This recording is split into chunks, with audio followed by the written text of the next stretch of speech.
काम करत असताना आज बाजारात कोऑपरेटिव्हची काम करणारी जेवढ्या संस्था आहेत त्यांचं रजिस्ट्रेशन ते डीम कन्व्हेयन्स या दोन बाबींकडे जास्त भर होता। मुळात कोऑपरेटिव्हचा मूळ आत्मा हा लेखापरीक्षण म्हणजेच ऑडिट आहे।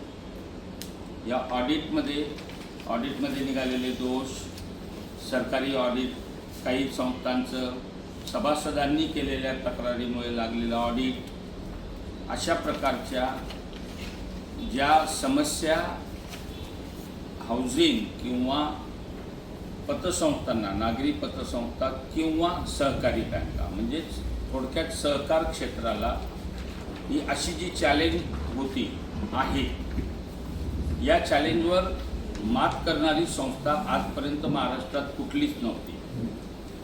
त्यातल्या त्यात ॲडव्होकसीमध्ये, लीगल फॅक्टर्निटीमध्ये अत्यंत जबाबदारीने सांगेल 1990 सालापर्यंत सहकार कायदा हा BA LLB शिकवला जात होता। सहकार कायद्याची व्याप्ती बघता आणि आजची ॲडव्होकसी बघतात तिथं पण उणीव होती।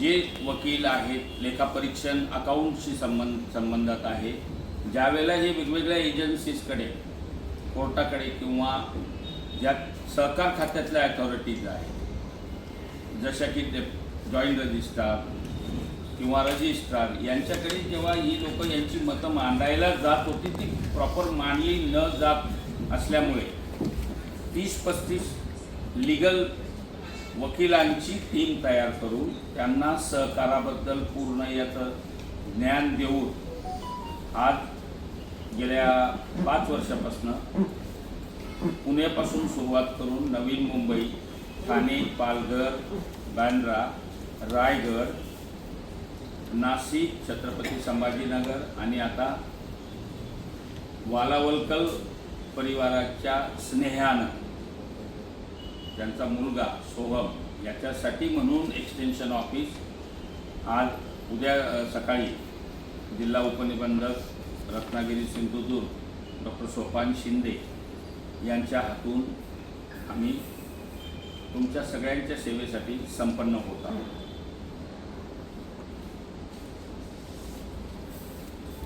आपण ब्रोशरमध्ये 72 सेवा दिलेल्या आहेत। या सेवा रत्नागिरी कोकण भागात अद्याप नव्हत्या का? अद्याप होत्या, नव्हत्या असं आपण नव्हत्या असं सरळ नाही म्हणू शकत, परंतु त्या सेवा करण्याचा आज तुम्ही सगळे पत्रकार बांधव आहात किंवा तुम्ही मार्केटमध्ये जर बघितलं तर आज माझ्या सर्वेनुसार रत्नागिरीमधल्या किमान 80% बिल्डिंगचं डीम कन्व्हेयन्स बाकी आहे। जे आपण कोऑपरेटिव्ह हाऊसिंग सोसायटी केल्यानंतर बिल्डरच्या नावावरून कोऑपरेटिव्ह हाऊसिंग सोसायटीच्या नावावर जी प्रॉपर्टी होते त्याचे 2 प्रकार आहेत।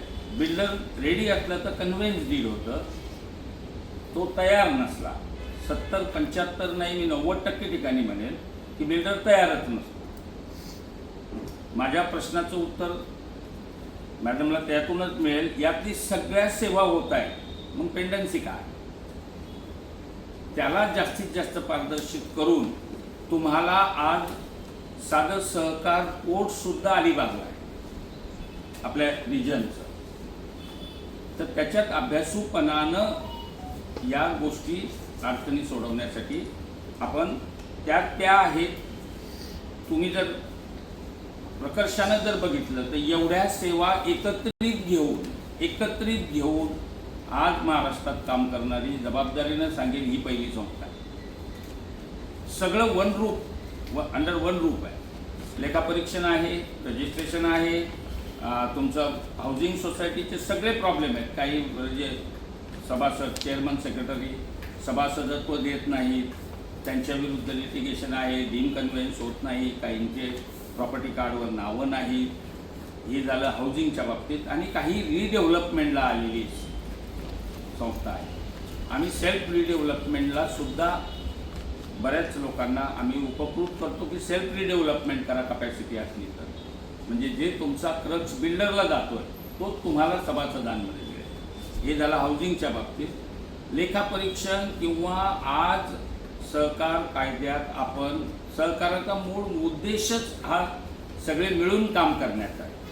पण असं जरुरी नाही आहे की त्या सोसायटीचा चेअरमन किंवा सेक्रेटरी याला सहकार कायदा ज्ञात असेल. या अज्ञानातून पुढे असं होतं की वाउचर बरोबर ठेवणं नाही, बरोबर बिलं करणं नाही, त्यांना माहिती नसतो तो रॉल. लेखापरीक्षण किंवा प्रोसिडिंग, सगळ्यात महत्त्वाचं आहे प्रोसिडिंग. सहकारी संस्थेचा आत्मा त्याची विशेष सर्वसाधारण सभा आहे आणि प्रोसिडिंग्स. आज दुर्दैवानं सांगावंसं वाटतं की प्रोसिडिंगमध्ये सूचक अनुमोदक लिहायचं आहे की नाही हे सुद्धा काही लोकांना माहिती नाही. माहिती असण्याचं पण कारण नाही, कारण सहकारी संस्थेत काम करताना प्रत्येक सहकारी संस्थेत काम करणं म्हणजे उपजीविकेचं साधन नाही. म्हणून त्या चेअरमनला, पदाधिकाऱ्यांना त्यांना त्यांच्या उपजीविकेसाठी दुसरं काम करून फावल्या वेळात हे काम करायचं. पण अनावधानानं ही सामाजिक जबाबदारी घेतली असताना अशा सुद्धा केसेस आहे की 100 रुपयाचं वाउचर ठेवलं नाही, 500 रुपयाचं वाउचर ठेवलं नाही म्हणून त्यांना फौजदारी स्वरूपाच्या कार्यवाहीला सामोरं जावं लागलं. सहकार कायदा, महाराष्ट्र सहकार कायदा अधिनियम 1960 नुसार सहकारामध्ये सामूहिक जबाबदारी आहे. जरी एखाद्या व्यक्तीने, एखाद्या XYZ व्यक्तीनं जरी तो अपहार केला किंवा अनियमितता केली, त्याची जबाबदारी ही पूर्ण संचालक मंडळावर. अशा वेळेला अभ्यासूपणानं सरकारी लेखापरीक्षकानं केलेलं लेखापरीक्षण त्याची फोड करून ती कोर्टासमोर मांडून, न्यायालयासमोर मांडून त्यांचं FIR कॉशिंग करणे किंवा त्यांच्या FIR मधून नाव काढणे. आम्ही असं म्हणत नाही आम्ही आरोपीला मदत करू, परंतु जे निरपराध आहेत, जे खरोखर सहकाराला सहकार तत्वाप्रमाणे काम करत आहेत, त्या तशा लोकांसाठीची सेवा अशा अभ्यासूपणानं ते प्रोसिडिंग पुढे नेऊन आपण सेवा पुरवतो. बाकीच्या लोकांच्या सेवेमध्ये आणि आमच्या सेवेमध्ये हा एवढा फरक आहे.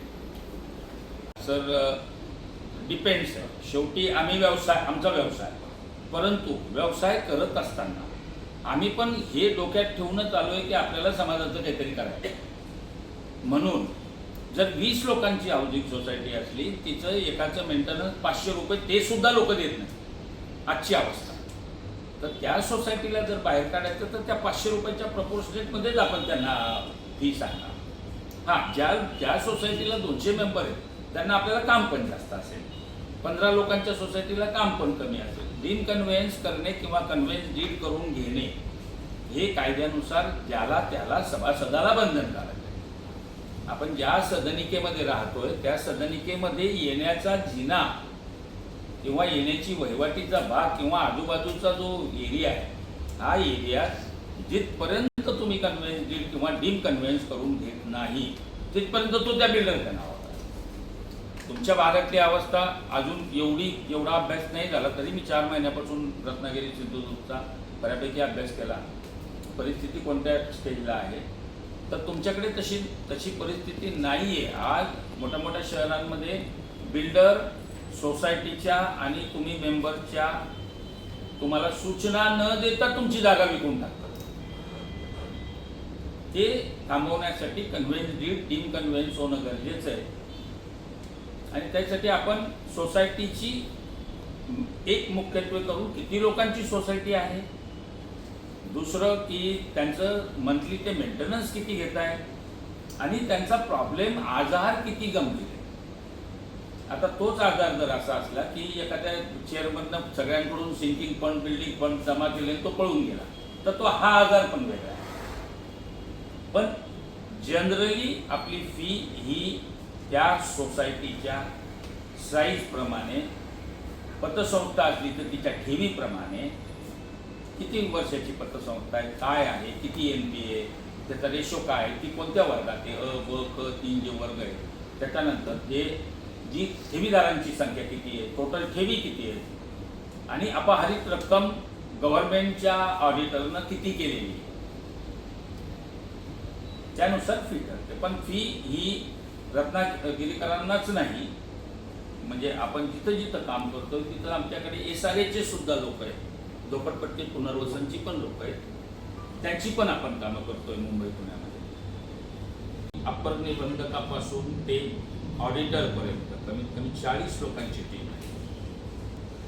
माझ्या घरचे माझे दोघं मुली, जावई, मुलगा, ही सगळी लॉयर आहे.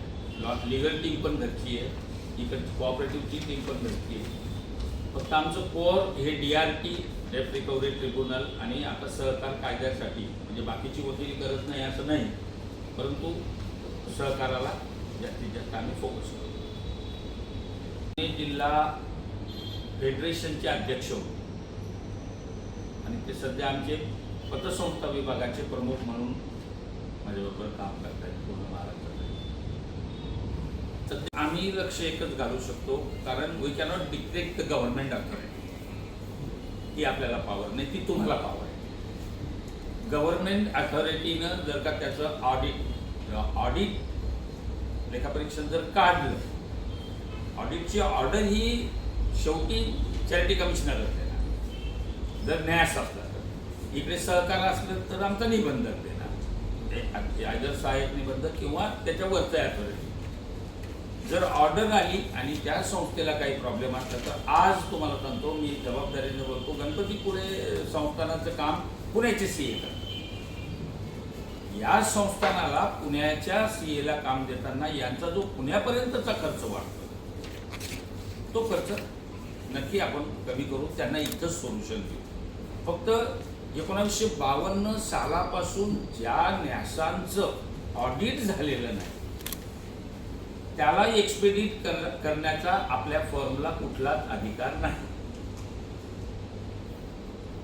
दुसरा भाग एकच आहे फक्त की PIL म्हणून पर्सनल इंटरेस्ट लिटिगेशन जर केली, कारण ती सामाजिक आहे ना, न्यास तो सामाजिक आहे, तर तसं होऊ शकतं. फक्त ते इनिशिएटिव्ह करून पुढे चालावं. पण चेंज रिपोर्ट असू द्या, त्यांचे काही अडचणी असू द्या, त्यांच्या ऑडिट रेक्टिफिकेशन असू द्या, हे सगळं करायला माझ्याकडे 130 लोकांची टीम सध्या माझ्याबरोबर काम करते. त्यानंतर महाराष्ट्रातल्या कुठल्याही कोपऱ्यातल्या पतसंस्थेची कितीही करोड रुपये वसुली असली, वसुलीची 250 लोकांची टीम पूर्ण महाराष्ट्रासाठी आपल्याकडे आहे. आपण त्या टीमच्या मार्फत बरेचसे उदाहरणं आहेत, नाशिक जिल्ह्यातले आहेत, पुण्यातले आहेत, मुंबईतले आहेत, की त्यांना आपण वसुली सुद्धा करून